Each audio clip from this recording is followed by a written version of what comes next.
Hai semuanya, ketemu lagi bareng Mihu di sini. Oh iya, kali ini Mihu akan membawakan alur cerita dari film Donghua yang berjudul Battle Through the Heaven. Mihu mengingatkan sekali lagi ya bahwa konten ini full spoiler. Mari siapkan cemilannya dan mari kita mulai alur ceritanya. Melanjutkan dari kisah sebelumnya. Kemudian Xiaoyan mengangkat kepalanya dan melirik ke arah penjara guntur dan samar-samar bisa mendengar suara teredam dari sana. Aku berencana untuk masuk juga. Aku mendengar bahwa ada inti guntur di dalam penjara guntur ini. Ucap Xiaoyan berkata perlahan dan menatap Dong Haiyuan. Apakah kau juga menginginkannya? Ucap Dong Haiyuan langsung menanggapi Xiaoyan. Sebenarnya inti guntur ini sudah berada di alam dewa kuno selama bertahun-tahun yang tak terhitung jumlahnya. Dan tentu saja itu bukanlah rahasia. Walaupun banyak orang yang mengetahui keberadaannya, namun sejauh ini belum ada yang bisa menaklukkannya. Dan akhirnya banyak dari mereka yang menyerah dan aku membutuhkan kekuatannya saat ini. Xiaoyan mengangguk, kemudian Dong Haiyuan menatap Xiaoyan dari atas ke bawah. Dan sepertinya menyadari sesuatu yang aneh. Auramu agak aneh. Mengapa kau sepertinya lebih kuat dariku? Berapa banyak vitalitas yang kau miliki sekarang? Ucap Dong Haiyuan mengangkat alisnya. Wajahnya tidak bisa menyembunyikan keterkejutannya. Nyatanya selama seseorang lebih kuat dari dirinya, walaupun tidak ada aura Xiaoyan yang meluap, dia masih bisa merasakannya secara samar. Jumlahnya sekitar 1 juta. Ucap Xiaoyan dengan santai. Ketika Dong Haiyuan mendengar kata-kata itu, dia segera menepuk bahu Xiaoyan. Apa? Kau sudah melampauiku, ucap Dong Haiyuan berteriak dengan suara keras. Dia tidak dapat mempercayainya dan bahkan lebih tidak dapat menerima fakta ini. Dia sudah lama tidak melihat Xiaoyan. Ketika mereka pertama kali bertemu, Xiaoyan masihlah dewa petarung yang lemah dan bahkan terlihat terlalu menyedihkan. Sekarang Dong Haiyuan tidak percaya bahwa Xiaoyan telah melampauinya dalam waktu sesingkat ini. Hahaha, keberuntunganku relatif baik. Dan semuanya karena kebetulan. Ucap Xiaoyan berkata sambil tersenyum. Aku hampir lupa bahwa kau adalah reinkarnasi dari Yang Mulia. Dan itu sangat normal. Ucap Dong Haiyuan tiba-tiba teringat sesuatu dan menampar dahinya. Setelah dia mengingat identitas Xiaoyan, sesaat berikutnya keterkejutan di wajahnya langsung menghilang. Jika itu adalah orang lain yang dalam beberapa ratus tahun mampu memiliki jutaan bintang, maka itu adalah sesuatu yang sangat mengejutkan. Namun saat ini itu adalah Xiaoyan, maka itu dianggap jauh lebih masuk akal. Kemudian Dong Haiyuan berkata tanpa basa-basi lagi. Cepat masuk, Leji dan inti guntur akan bertarung sampai mati. Dan tidak ada cara untuk membuatnya menyerah. Aku percaya kau dapat mengambil inti guntur itu dengan cepat. Aku sudah bosan menunggu di sini selama ratusan tahun. Ucap Dong Haiyuan benar-benar kesal karena sakit kepala. Menurut apa yang dia katakan, seharusnya Leji ingin mendapatkan jantung guntur Haotian. Xiaoyan mengangkat alisnya sedikit. Jika dinilai dari aspek lainnya, Leji memang memiliki bakat yang sangat tinggi. Dia juga berasal dari klan guntur, sehingga dia lebih cenderung dapat menaklukkan inti guntur daripada yang lain. Sebelum Xiaoyan bisa membuka mulutnya lagi, para penjaga telah membuka pintu aula penjara guntur untuk Xiaoyan. Mereka semua sadar bahwa mereka tidak boleh melakukan kesalahan di depan Yang Mulia. Baiklah, senior, aku masuk dulu. Nanti kita akan membicarakannya lagi. Ucap Xiaoyan mengepalkan tinjunya pada Dong Haiyuan. Tidak peduli berapa banyak kekuatannya tumbuh dan level apa yang dia telah capai. Bahkan jika dia telah melampaui para senior ini, namun sikap Xiaoyan tidak pernah berubah pada mereka. Bagi Xiaoyan, walaupun kekuatannya meningkat namun etika dan kualitas pribadi tidak boleh hilang. Tentu saja beberapa dewa benar-benar kehilangan rasa kemanusiaannya setelah memiliki kekuatan. Dan mereka akan menilai makhluk berdasarkan kekuatan. Mereka hanya mengenali yang kuat. Dewa semacam ini tidak sedikit. Tetapi Xiaoyan bukanlah dewa yang seperti itu. Dan tentu saja itu sesuatu hal yang sangat jarang terjadi. Dong Haiyuan mengangguk.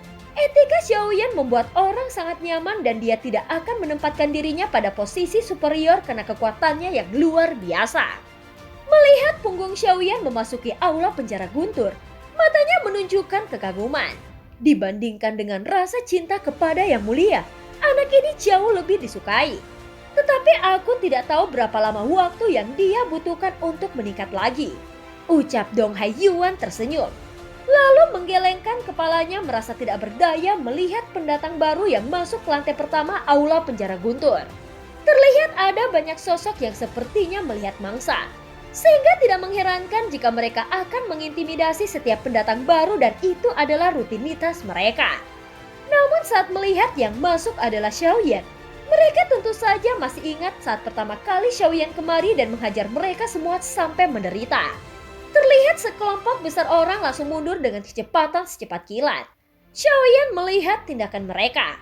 Namun dia tidak ingin mempermalukan siapapun di antara mereka. Jadi dia langsung pergi ke lantai atas aula penjara guntur. Setelah Xiaoyan pergi, seseorang mengeluarkan buklet dengan biografi prequel tertulis di atasnya. Salah satu uraiannya narasi mengatakan bahwa reinkarnasi ke-9 Yang Mulia tidak hanya berlatih pedang, namun berlatih dengan kekuatan aslinya juga. Pedang adalah senjatanya, dan pedangnya berbentuk seperti penggaris yang berat dan memiliki efek menempa tubuh. Apakah kalian baru saja melihat dia memiliki besi hitam yang besar di punggungnya? Apakah itu adalah pedang raksasa tanpa bilah? Tetapi itu tidak bisa disebut pedang, melainkan penggaris. Dia tampaknya bisa memasuki aula penjara guntur ini sesuka hati. Jadi dia mungkin reinkarnasi dari Yang Mulia. Tiba-tiba ada desingan dingin dari dalam aula penjara guntur. Mereka mengingat sebelumnya, Xiaoyan mengandalkan guntur untuk memukuli dan menghukum mereka serta menghancurkan tubuh mereka. Memikirkan hal itu, mereka merasa tidak nyaman. Tetapi begitu mengetahui bahwa Xiaoyan adalah reinkarnasi dari Yang Mulia, itu tampaknya jauh lebih masuk akal. Tetapi setelah memasuki lantai atas, guntur yang tak terhitung jumlahnya bergegas menuju Xiaoyan. Dan lantai atas tampaknya menjadi dunia yang dipenuhi lautan guntur. Guntur terbang melintasi tubuhnya membuat suara. Pada saat ini guntur terbang melintasi tubuhnya membuat suara yang mengintimidasi. Tetapi ekspresi Xiaoyan tetap sama. Seolah-olah guntur ini tidak menyakitkan baginya.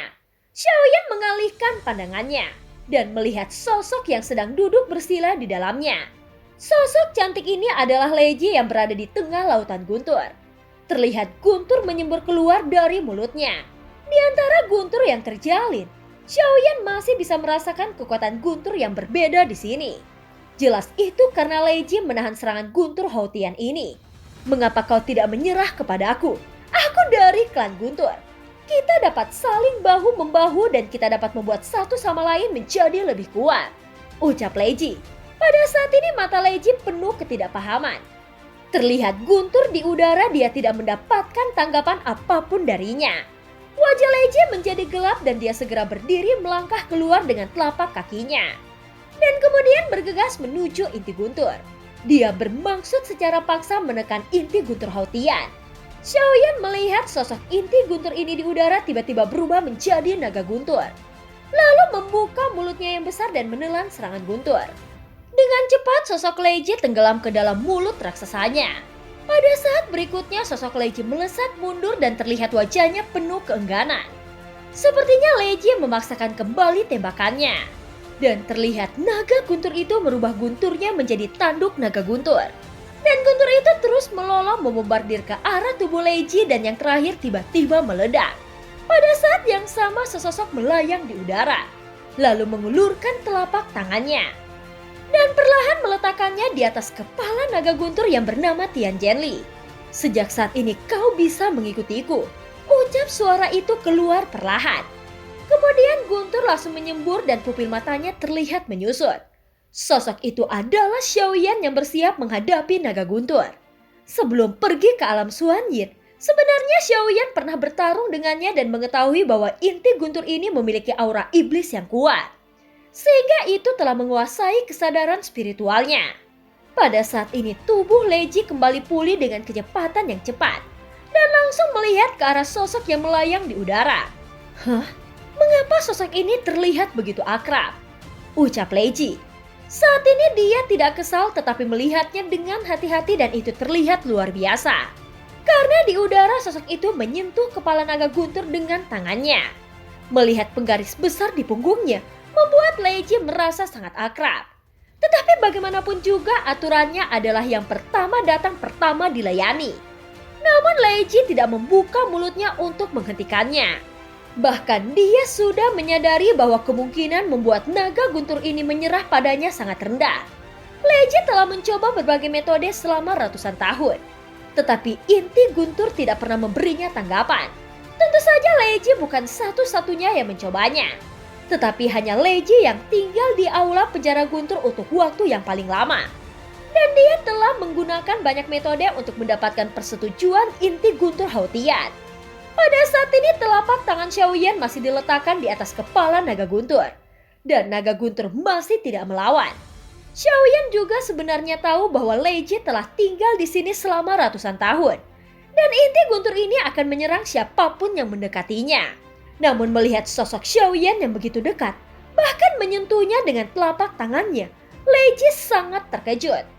Dan bahkan naga guntur ini tidak melawan sedikit pun. Xiaoyan sebenarnya juga terkejut, tetapi dia tidak merasakan kebencian dari inti guntur ini terhadapnya. Pada saat ini Xiaoyan menyadari bahwa inti guntur ini mencoba menyerangnya secara diam-diam. Xiaoyan mengangkat alisnya. Dan guntur hitam di tubuhnya juga menunjukkan gerakan dengan Xiaoyan sebagai pusatnya. Guntur hitam langsung menyapu seketika dan bertabrakan dengan guntur yang datang dari sekitarnya. Dua jenis guntur yang berbeda mengalami benturan. Xiaoyan berada di tengah. Rambutnya tertiup angin dan jubahnya bergoyang semakin cepat. Meskipun ada guntur yang mengalir di tubuhnya, namun bagi Xiaoyan yang tubuh fisiknya telah mencapai keabadian, itu hampir tidak menyakitkan. Melihat adegan ini, Leiji kemudian berkata, bagaimana orang licik ini memilih untuk menyerapnya begitu saja? Tetapi sepertinya itu hanya kecelakaan. Namun semakin aku perhatikan, sosok ini benar-benar menjadi semakin akrab. Tapi siapa dia sebenarnya? Gumam Leiji yang berada pada jarak yang cukup jauh menonton pertarungan Xiaoyan. Dan saat ini semakin banyak orang biasa yang datang ke sini. Dan sepertinya mereka ingin mendapatkan inti guntur Haotian. Xiaoyan tidak akan memblokir mereka. Karena dia tahu bahwa tidak ada yang lebih memenuhi syarat daripada dirinya untuk memiliki inti guntur Haotian. Namun faktanya bahkan dia tidak bisa mendapatkannya. Jadi akan lebih mustahil bagi orang lain untuk mendapatkannya. Leiji sendiri bermaksud akan menunggu orang-orang itu gagal dan pergi dengan sendirinya. Aku akan terus terlibat untuk mendapatkan inti guntur Haotian ini. Saat ini Leiji berpikir dan diam-diam menatap Xiaoyan yang berada di udara. Serta tidak berbicara omong kosong tetapi memilih untuk menunggu di samping. Saat berikutnya, dia melihat guntur hitam dan guntur Haotian menyapu sekelilingnya dan matanya yang indah menyusut. Dia mengenakan rok pendek yang membungkus pinggulnya dengan sempurna. Dan itu menggambarkan sosoknya yang tidak rata sedang duduk bersila. Melihat adegan ini, Leiji langsung berdiri menatap tajam pada Xiaoyan. Mungkinkah itu dia? Ucap Leiji sedikit terkejut dan merasa heran. Karena sosok itu terlihat begitu akrab dengan penggaris besar di punggungnya. Sampai dia melihat guntur kehitaman yang berkelap-kelip di sekelilingnya. Leiji menyadari bahwa pemandangan itu adalah pembuluh darah guntur. Dan kemudian dia teringat bahwa di antara sosok dengan penggaris besar di punggungnya itu hanyalah milik Xiaoyan. Leiji mengangkat alisnya dan tampak terkejut. Dan sepertinya sama dengan Dong Haiyuan yang mungkin percaya rumor kematian Xiaoyan. Jadi ketika dia melihatnya, rasanya seperti melihat hantu. Sementara itu sekarang Xiaoyan tidak punya waktu untuk memperhatikan Leiji. Xiaoyan harus menemukan cara menggunakan kekuatannya untuk menekan inti guntur Haotian ini. Awalnya dia berpikir bahwa naga guntur ini tidak akan menolak. Tetapi jelas Xiaoyan telah salah memprediksinya. Tubuh naga guntur berubah dan kemudian menjadi inti guntur lagi dan membuka mulutnya yang besar. Kemudian lautan guntur menyembur keluar menutupi Xiaoyan. Adapun Xiaoyan, dia mengambil langkah maju dengan telapak kakinya. Karena inti guntur Haotian berencana untuk bermain dengannya, maka Xiaoyan juga memilih untuk bergerak. Dia mengepalkan tinjunya dengan erat dan bergegas menuju inti guntur seperti bola meriam. Namun bukan tubuh Xiaoyan bertabrakan, melainkan guntur dari kedua belah pihak yang bersaing satu sama lain. Dan kekuatan inti Guntur Houtian jauh lebih lemah dari yang dibayangkan. Tentu saja Xiaoyan dapat dengan jelas merasakan bahwa sebenarnya inti Guntur Houtian ini tidak lemah. Tetapi karena sudah terlalu banyak dikonsumsi, meskipun itu adalah sumber dunia, dia juga dapat diisi ulang dengan cepat. Tetapi masalahnya adalah itu berada di penjara Guntur yang tidak peduli apakah itu vitalitas atau kekuatan abadi, maka itu tidak dapat memasukinya. Jadi sangat sulit baginya untuk mengisi ulang kekuatannya. Sementara itu Lei Ji kembali duduk bersila di ujung. Dia memperhatikan Xiaoyan dengan tenang. Dia juga menyaksikan ada lebih banyak guntur hitam di sekitarnya. Seolah-olah Xiaoyan telah mendapatkan kembali lebih banyak keuntungan. Tidak mungkin inti guntur berhenti melawan. Dan akhirnya inti guntur mau tidak mau membuka mulutnya. Tuanku, aku sudah lama menunggumu. Mengapa kau baru datang sekarang? Suara inti guntur perlahan keluar. Xiaoyan berhenti saat mendengar kata-kata itu. Sebelumnya Ratu tidak memberitahu Xiaoyan bahwa inti guntur ini adalah bawahan yang mulia. Tetapi sekarang Tuan sudah memiliki inti guntur void. Inti guntur Houtian tampaknya berpikir bahwa Xiaoyan tidak dapat memiliki dua inti guntur pada saat yang bersamaan. Dan terdengar nada suaranya sedih karena menganggap tuannya telah melupakannya. Xiaoyan tidak berbicara tetapi perlahan membuka lengannya. Kemudian 3 inti api dan inti guntur void muncul di belakangnya. Sekarang Xiaoyan dan kekuatan aslinya telah membuktikan bahwa inti guntur Houtian tidak perlu terlalu khawatir. Namun bahkan jika Tuan adalah reinkarnasi dari Yang Mulia pernah memerintahkan bahwa siapapun tuannya, Tuan harus dibaptis dengan kekuatan 99 Tiancheng. Dan jika Tuan ingin mewarisi mahkota, maka Tuan harus menanggung tekanan yang berat. Sepertinya seiring waktu berlalu dan banyaknya serangan dari sosok yang ingin menaklukkannya, aura iblis di inti Guntur Houtian ini juga ikut menghilang. Dan kesadaran spiritualnya telah kembali. Suara Tian Zenle terdengar. Xiaoyan sedikit mengangguk setelah mendengar kata-kata itu. Menerima baptisan seperti itu akan bermanfaat dan tidak berbahaya baginya. Seperti yang dikatakan inti Guntur Houtian pada kata-kata terakhirnya. Mari kita mulai. Ucap Xiaoyan membuka tangannya bersiap untuk dibaptis. Tetapi pada saat ini, suara marah terdengar dari belakang. Hei, aku yang pertama di sini. Apakah kau tidak mengerti aturannya? Ucap Lei Ji tidak tahan lagi. Dia telah menghabiskan begitu banyak energi. Tetapi dia tidak bisa membuat inti Guntur Houtian mengenalinya sama sekali. Namun Xiaoyan yang baru saja muncul dengan cepat mendapatkan respon dari inti guntur. Meskipun Lei Ji tidak terlalu terkejut setelah memastikan bahwa itu adalah Xiaoyan, namun orang lain pasti akan terkejut dan tidak akan membiarkannya begitu saja. Tetapi identitas Xiaoyan berbeda dan keberadaan semacam ini adalah memiliki takdirnya. Semua irasional di atasnya sangat masuk akal. Dan hal-hal yang tidak mungkin tampaknya diurus oleh para dewa. Itu tampaknya bukan karena Xiaoyan yang memiliki semua keberuntungan yang kebetulan dari ayahnya. Tetapi semuanya diberikan oleh nafas dewa. Namun Xiaoyan harus menerima misi. Dan itu berada di luar jangkauan orang biasa. Dia adalah pilihan dunia dan seluruh dunia membantu Xiaoyan menjadi lebih kuat. Senior Lei Ji, maafkan aku. Aku tidak menyapamu sebelumnya dan situasi ini sangat mendesak.